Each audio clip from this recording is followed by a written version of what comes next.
Louis Gossett Jr. was born in Coney Island, Brooklyn in 1936.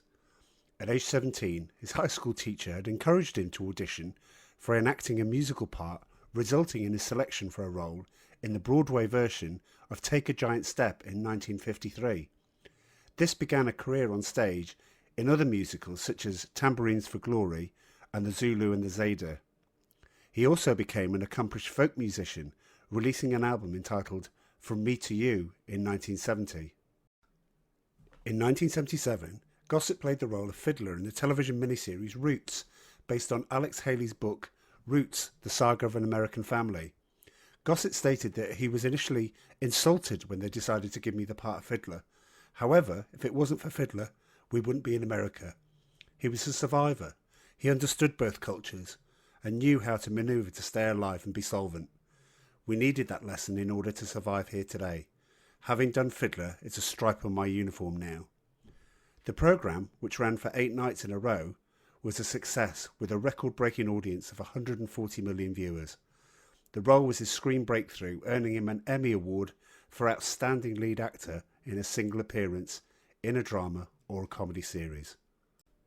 And the awards kept on coming.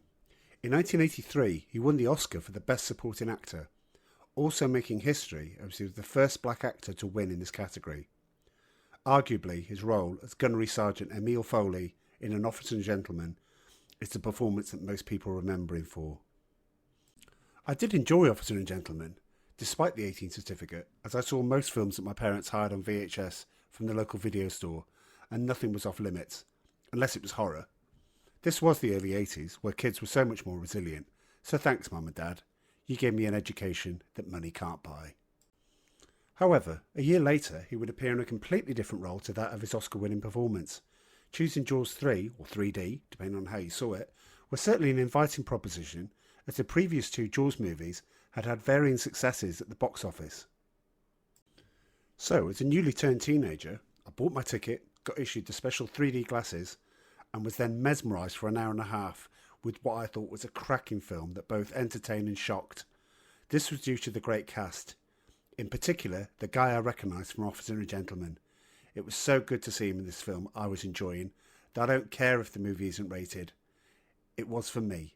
So Louis Gossett Jr., thank you for the character, Calvin Bouchard. However, just when I thought it couldn't be topped, the following year Iron Eagle came out.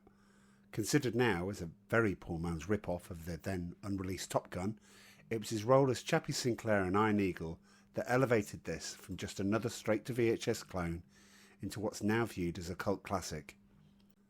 It has happy memories for a lot of people, including the soundtrack, where most people were introduced to Queen's spectacular One Vision for the very first time. The mentor-apprentice relationship he has with Doug Masters, played by Jason Gedrick, makes the movie and the plot, which is rescuing Doug's dad from his capture by a made-up nation enemy using only 2 stolen F-16s, the stuff of imagination. Well, it certainly satisfied this teenagers. The 3 sequels did not do as well, but maybe that had something to do with killing off the character of Doug in Iron Eagle 2, only for him to be miraculously resurrected in Iron Eagle 4.